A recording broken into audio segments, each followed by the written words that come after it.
మీ ఇంట్లోనే మీ నాన్నగారు పెద్ద స్టార్, మీ అన్నగారు మీరు ఎక్కడ మాట్లాడినా మహేష్ అన్న అని అంటారు.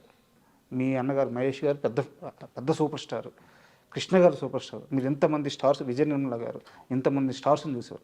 అసలు మీ ఇంట్లో ఎన్విరాన్మెంట్ ఎలా ఉండేది? ఈ ఈ ప్రజలను ఇంట్లోకి ఆ సినిమా వాతావరణం తీసుకొచ్చే వాళ్ళ, లేకుంటే ఎలా క్యారీ చేసేవాళ్ళు వీళ్ళంతా? ఎప్పుడు అడగలేదు వాళ్ళని ఎలా క్యారీ చేస్తారని. నాకు తెలిసినంత వరకు వాళ్ళు ఎప్పుడు కాన్ఫిడెంట్గానే ఉన్నారు.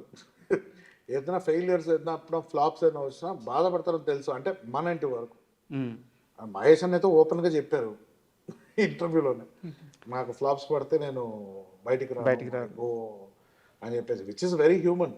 ఎవరు నిలబడి ఫ్లాప్ అయితే అనుకో, ఎవరైనా అంత కష్టపడతారు. సో కాల్ డేస్ పెద్ద హీరోలు అయితే సినిమాలు అట్లీస్ట్ ఒక 90 days to 150 days ఇలా నడుస్తాయి. ఎవ్రీ టెక్నీషియన్ ఫ్రమ్ హీరో నుంచి ఇన్వెస్ట్మెంట్ అంత ఇది, దాని యాక్టింగ్, దాంతో డబ్బింగ్ చేసి డైరెక్టర్లు ఇంత పనులు చేసుకున్నాక సినిమా రిలీజ్ అయ్యాక ఎఫర్ట్, అది ఎఫర్ట్ ఏంటి, ఆడియన్స్ని టార్చర్ పెట్టాలని ఎవరు సినిమాలు తీరు సక్సెస్ కోసమే తీస్తారు. సో ఆటోమేటిక్ ఏమైపోతుంది, సేమ్ అండి. అంటే నేను కష్టపడి చేసాం, ఎందుకు సక్సెస్ అవ్వలేదు? టార్గెట్ ఆడియన్స్, వాలిడేషన్ కోరుకునేది ఆడియన్స్ నుంచి. ఆడియన్స్ ఇప్పుడు రివర్స్లో ట్రోల్ చేయడం స్టార్ట్ చేస్తున్నారు. అవును. So an industry that is based out of audience, audience ఇది ఇలా ఉంది రెస్పాన్స్ అనేసరికి it is very hard to take for actors నా ఫీలింగ్. సో గుండెని డ్రై చేసుకుంటే మళ్ళీ యాక్టర్ కావడం కష్టం. I don't think there is any actor who is not sensitive. Everyone goes through, at least బాత్రూంలోనే ఏడుస్తారు నాకు తెలిసి. ఎవరికి బయట చూపించుకోపోయినా బాత్రూంలోనే 100% అండి, అది గ్యారంటీ. ఎవరు ఉన్నారంటే దే గ్రేట్, బట్ నాకు తెలిసి అయితే ప్రతి స్టార్కి అయితే తప్పదు, ఇది తప్పదండి. ఒక అదే అంటున్నా కదా, ఒక గాడ్ స్టేటస్, ఒక స్టార్ స్టేటస్ వచ్చాక to handle that fame is impossible. అది నా country like India where fanaticism, అంటే ఫ్యాన్స్ అన్నవాళ్ళు ఫ్యాన్స్ కూడా కాదు, they transcended to different level. Correct. ఏ లెవెల్కి వెళ్తారంటే అది ఒక, నాకు తెలిసి తెలుగులోనే ఉందండి, తమిళ్లో ఉంది, బట్ తెలుగులో ఉన్న పిచ్ అయితే నాకు తెలిసి తెలుగు సినిమాల హీరోలకి ఉన్న పిచ్చి ఎక్కడ లేదు. ఫ్యాన్స్ 100% లేదండి. In a way it's a blessing and it's a curse also. కొత్త డైరెక్టర్స్ వచ్చే వాళ్ళందరినీ మీ నాన్నగారు పట్టేస్తున్నారు. అంటే నాకు తెలిసి డాడ్ నాకు చిన్నప్పటి నుంచే was a little updated man. Correct. ఎప్పుడు కొంచెం ముందు చూపు ఉండేది in a lot of aspects.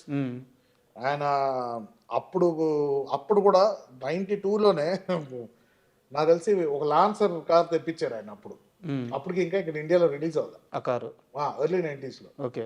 Japan నుంచి ఇంపోర్ట్ చేసి తీసుకొచ్చారు. ఈ కార్ ఇలా కూడా కారు ఉంటుందా అని అనుకున్నాను.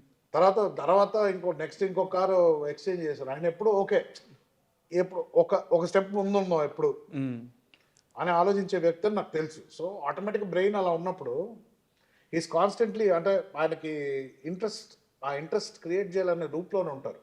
సో ఒక క్యారెక్టర్ చెప్తుంటే దిర్ ఇస్ ఎనీథింగ్ న్యూ, పర్ఫార్మెన్స్కి నాకు ఉంది స్కోప్ అనుకుంటే చేసేస్తారు. It's simple. సూపర్.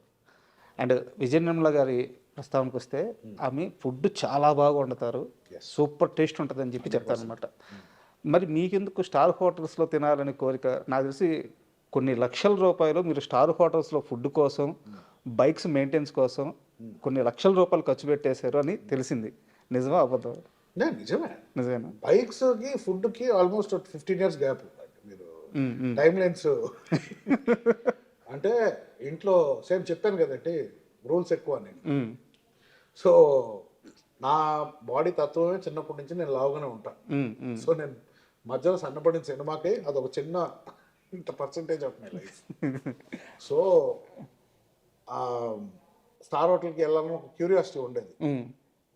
సో వెళ్దాం అంటే ఎందుకు, ఇంట్లో ఏం తక్కువ చేశారు, అక్కడికి వెళ్ళి నువ్వు థౌసండ్స్ ఖర్చు పెట్టేది వేస్ట్ బదులు ఇంట్లో. బట్ అదే ఎప్పుడైతే నో చెప్తారో కొంచెం క్యూరియాసిటీ ఎక్కువ పెరుగుద్ది. కరెక్ట్. బట్ అఫ్ కోర్స్ నాకు పాకెట్ మనీ ఇవంతా తగ ఇచ్చేవారు కాదు.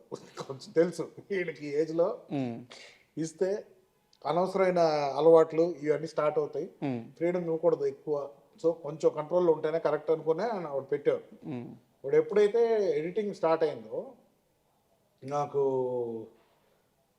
పేమెంట్ సక్సెస్ఫుల్ ఎడిటర్ అయిపోయాం. ప్రోమోస్, అది కూడా ప్రోమోస్ అంటే మనకి డైలీ పేమెంట్స్ ఉంటాయి. Sir sorry to interrupt you, అది ఇది వేరే ఇంటర్వ్యూలో కూడా విన్నాను, 1000 పైగా ప్రోమోలు చేశాను అని చెప్పి అన్నారు.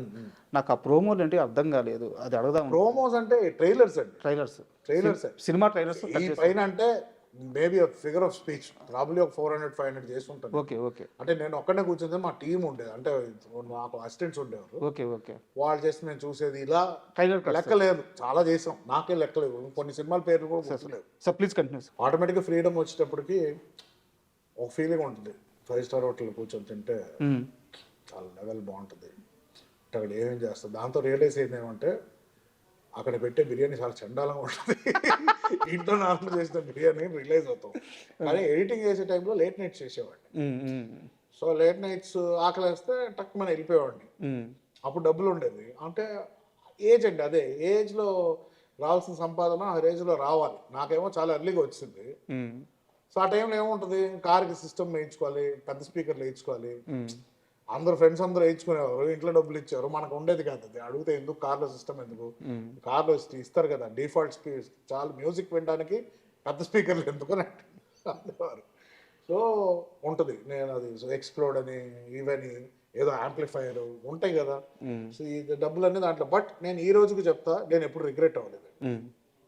ఎందుకంటే ఈరోజు నేను కొంచెం ఆలోచిస్తా ఖర్చు పెట్టడానికి, అప్పుడు ఆలోచించే వయసు కాదు. సో అన్ని ఎక్స్పీరియన్స్ చేసి చాలా ఓకే స్టార్ హోటల్లో తిని లాస్ట్ ఇప్పుడు 5 స్టార్ హోటల్కి వెళ్దాం నేను అనండి, వెళ్తాం.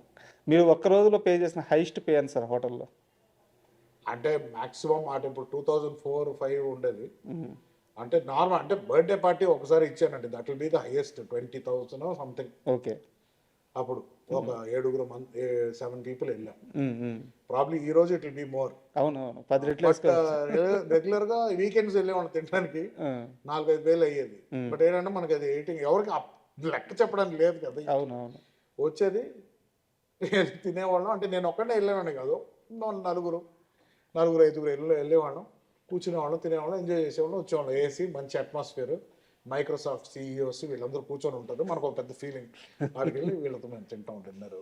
సో ఒక పాయింట్ తర్వాత అక్కడ రెగ్యులర్ అయిపోయి స్టాఫ్ ఫ్రెండ్స్ అయిపోయి బుఫే వెళ్ళినా కూడా వాళ్ళు ఏం కట్టకండి సార్, బుఫేలు ఉన్నాయి, నేను ప్లేట్లు తెచ్చిపెట్టేస్తాం, కూర్చోండి మీరు చాలా అది. అప్పుడు ఫ్రీ కాఫీస్ ఇచ్చేవారు. సో అంటే అక్కడ అడ్డాలాగా అయిపోయింది ఒక టైంలో. సో డబ్బులు లేనప్పుడు ఒక్కొక్కసారి అక్కడికి వెళ్ళేవాడు, తాజ్కి వెళ్ళేవాడు. ఎందుకంటే వెయిటర్స్ ఫ్రీ కాఫీ ఇస్తారని తెలుసు. బయటికి ఎక్కడ బరిస్తాకి వెళ్ళినా 40-50 రూపీస్ ఉంది, లేకపోతే డైరెక్ట్గా తాజ్కి వెళ్తే ఒక కాఫీ అయినా ఫ్రీగా దొరుకుతుంది, ఒక 2 hours కూర్చోవచ్చు, ఏసీలో కూర్చొని మాట్లాడుకోవచ్చు, వచ్చేయచ్చు. ఇలాంటి కొన్ని బెనిఫిట్స్ ఉండేవి ఆ టైంలో. బట్ అలాంటి హోటల్స్కి చాలా రోజులు అయిపోయింది యాక్చువల్లీ. ఇప్పుడు బయటికి స్టార్ హోటల్స్ తేడా ఏం లేదు, అన్నీ ఒకటే ఇప్పుడు.